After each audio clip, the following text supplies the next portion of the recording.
Welcome to the ROCK's online worship experience. You are getting ready to experience God on another level. Whatever you're seeking from God for your life is available for you as you praise, hear the word, and transform your situation. While you're worshiping with us online, feel free to interact with our online ministers in the chat and share this broadcast with your family and friends so they can join you online. Also, make sure you subscribe to Dana Carson on YouTube and follow the Reflections of Christ's Kingdom on Facebook and Instagram to stay connected to all the Rock is doing. Now, shake off the worries and the stress of the week and get ready to give God praise. Service will begin soon.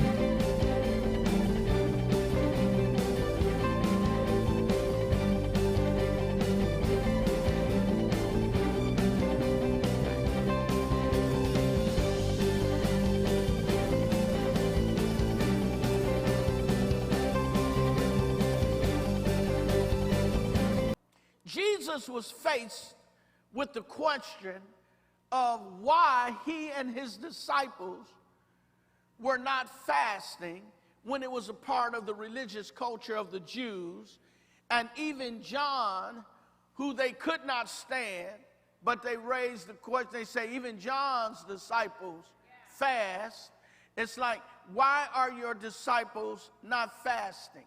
So he responds that it would be ridiculous and unthinkable at a wedding feast not to eat during the festivities. Thus, joy, not fasting, is the appropriate attitude of the disciples of Christ. While the bridegroom is present, it's time to feast. But the time will come when he will be taken away, then fasting will be appropriate. So Jesus is giving this messianic affirmation, and he's saying to them, the reason my disciples are not fasting is because I'm here, and they're feasting off of me. This is a time of joy. They're celebrating the messianic manifestation, unlike you. So he's letting them know this is the reason that they are not fasting according to the traditions of Israel, because I'm here. They acknowledge that the bridegroom is here. But there will be a time when the bridegroom will be taken away, and once I'm taken away, then he says it will be appropriate for them to fast. So I want you to hear this, because Jesus is saying fasting is a sign of the expectation of the coming of Christ. That when you fast, you're fasting because he's not here and you long for him to be here. And it's one of the ways in which you become more sensitive to him at a distance. So Jesus adds to this conversation a parable about the patch and wineskins. Now, there are some synoptic differences. Matthew 9, Mark 2, they all talk about this parable, but in Luke, it's implied that those who came to him were the Pharisees. In Mark, they're not identified. In Matthew, they're the disciples of John that raise these questions.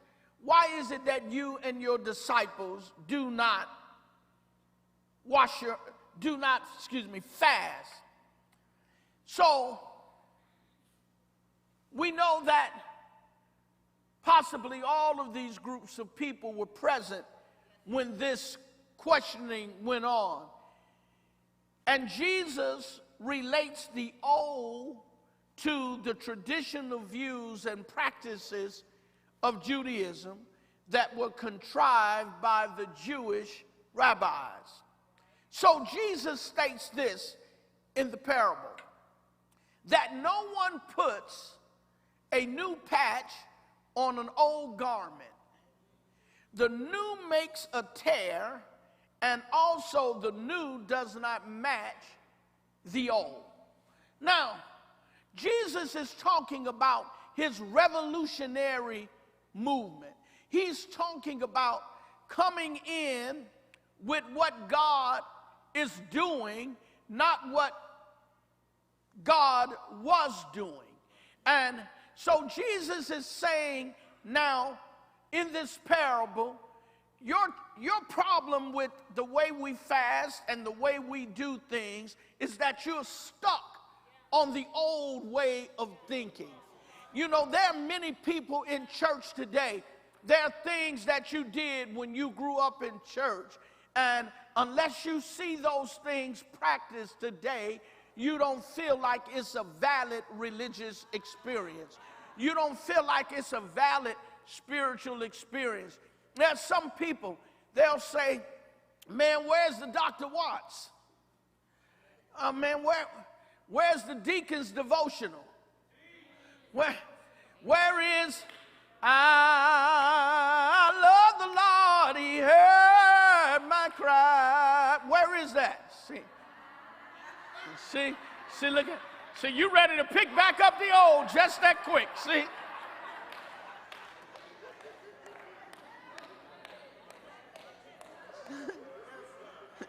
Talking about you don't mess with me. You know it's in us. Why would you do that to us? Now, but this is what Jesus says. No one puts a new patch, something brand new, on an old garment. Jesus is trying to let us know how incompatible the old and the new are. When you are stuck and set in your ways, to try to introduce something new to you is next to impossible. So he says, no one.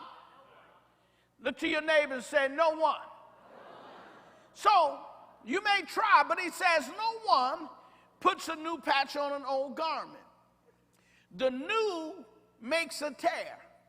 The new is solid. It's not worn. It's fresh. It's flexible. It's durable. And if you put it with something that is disintegrating, that the fabric is breaking down, and you sew it to that fabric, it's going to hold its consistency and its structure and integrity, and it's going to pull and make the old fabric tear. So here he's saying that the new is designed or will, by reality, destroy the old if you put them together. You can't bring an old mentality into a new reality. See, you're going to have a very difficult time trying to move with God, and you're caught up in the past. Did I tell you the title of this message? It's time for new wine. Now, one of the worst things in the world to do is to want to move a God in your life, but you want it the way God used to move. Now, one of the challenges with that is why would you want to move the way God used to move, and now you need a new move? Which says that the old move was not sufficient for today, which means it didn't last. So now, then listen to what he says. He says not only will it make a tear, so when God is doing something new and you got an old mentality, an old traditional mindset, it tears at you. The new tears at you. You can't handle it because your fabric is not strong enough. But then the second thing he says, and it doesn't match. Yeah, that means when you look at it, you like, that don't go with that garment. The rest of the garment looks torn, and you got this fresh preacher. That don't match. See, God is speaking a fresh word prophetically to his church today. And people that are stuck in the old ways of doing things can't hear God because they're too stuck in their tradition and their religious experience. Just because that experience was meaningful for you, and just because you enjoy that experience and the thought of it just really does something to you, doesn't mean that it is a relevant experience today. See, before God can do something new in your life, you've got to be willing to depart from the old. And I want you to hear what I said. You've got to be willing to depart from the old. You say, I want God to do something new, but you want him to do something new on an old garment. God said, no. I don't want to fix your old garment. I want to give you a brand new garment. And see, that's what happens. You keep on trying to repair the fragmented life of your past rather than God letting God make all things new. God says, I want to make all things new. I want to do something that has never been done in your life. Now, what's interesting is people get bored in their relationships, marital relationships. And being a pastor of 37 years, I've heard about every kind of scenario you can hear, but I'm open for some new ones. But one of the things that you realize is a lot of people, they want out of the relationship because it's boring and repetitious and it ain't nothing new. He just come home every day, throw off his son, go sit down there, get the remote control, do this, then won't know what he got for eat. We don't go nowhere, we don't do nothing, and then we do go somewhere, we go to the same old places, and you know, I get tired of it. I just feel like God has more for my life than this boring relationship, and I just want out. Isn't it interesting that you get tired of old but don't want new? I'm talking about new spiritually. You know, you get tired of old in your natural life, but you're not open for new in your spiritual life. What's new about your walk with God? What's new about it? So listen, so then Jesus states, let me go back so you don't stone me. So then listen to what Jesus says. He says that you don't put new wine in old wineskins. So, if new wine is placed in old wineskins, those are animal skins. They would have animal skins and they would shave the hair off of the animal and then they will sew the parts down that the seams would not be able to, the liquid wouldn't be able to penetrate it, and so they would use it to house the wine. And boy, you know, I went to Nigeria, and this is the first time I ever seen an animal skin scraped. You know, I was 61 then, and I was amazed. We pulled up, and there was a big cow, a whole cow, laying on the side of the road, across the street from the church. And they were getting that cow ready for us to eat. And it was sitting there.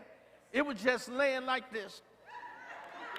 You know, it was just laying there. I had never seen this process before.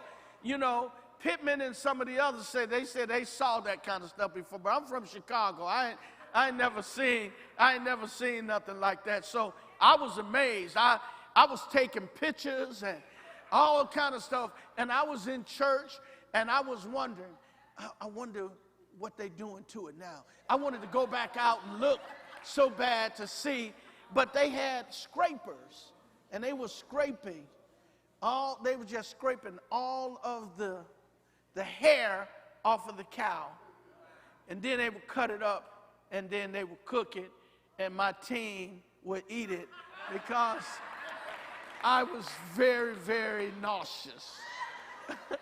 You know, but my wife says I always cut out on them in those kinds of situations, because we had a situation once. I was in Cameroon, Africa, and the leader always goes first. It's a part of the culture. And the Lord is always with me when I'm uncomfortable. And so, I just wasn't accustomed to it. So they brought me in the room. They had a pig on the stick, and it had an apple in its mouth. And I was like, that pig was trying to eat, and they killed it.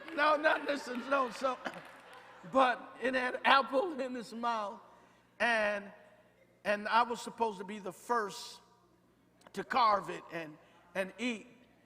And I'm trying to tell you, the Lord listens to my prayer. You ought to ask me to pray for you sometime, I'm telling you. Because I told the Lord, because I had to go first, I told the Lord, I said, Lord, oh Lord, I don't want to eat this. It's too much. And I said, Lord, help me out of this situation. And as soon as I said that, I started throwing up. I just started throwing up. And then they started cleaning up, getting her. And then I said, can you take me back to the hotel? The rest of the team said, but they had cooked a feast. The rest of the team said, are we going with you? I said, no, y'all can stay. Listen. And so my wife said, that's all I always do, that I cut out on difficult eating experiences. But what they would do was they would clean the hair off of the wineskins, and then they would sew them, and they would put the new wine in. But he says if you were to put the new wine in old wineskins, they would burst, and both the wine and the skins would be lost.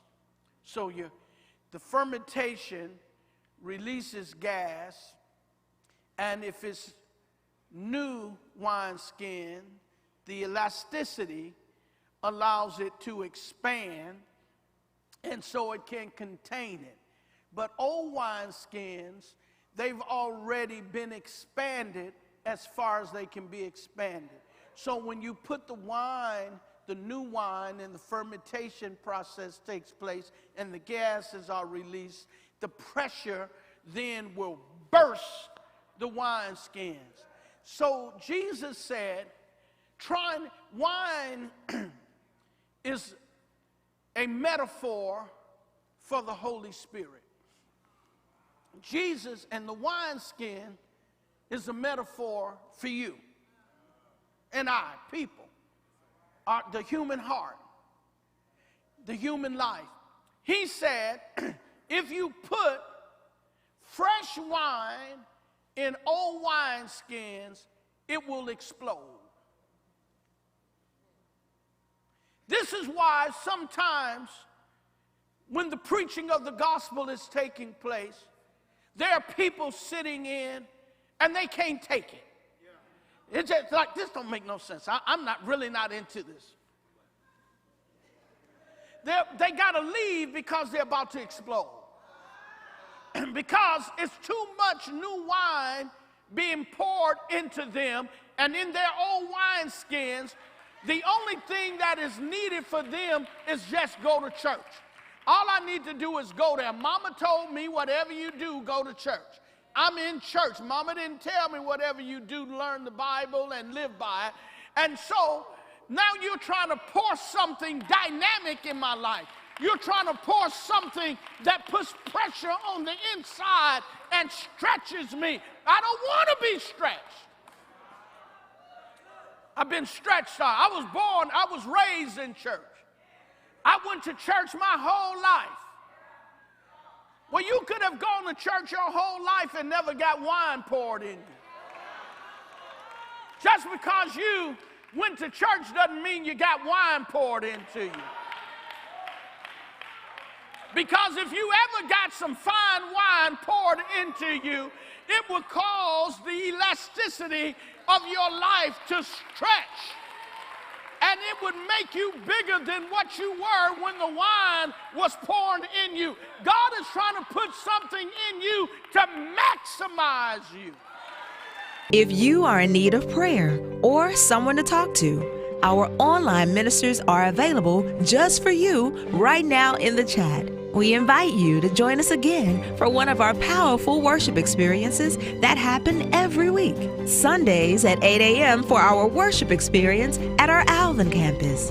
10 a.m. is the Extraordinary Worship Encounter at the ROCK Cathedral at our Broadway campus.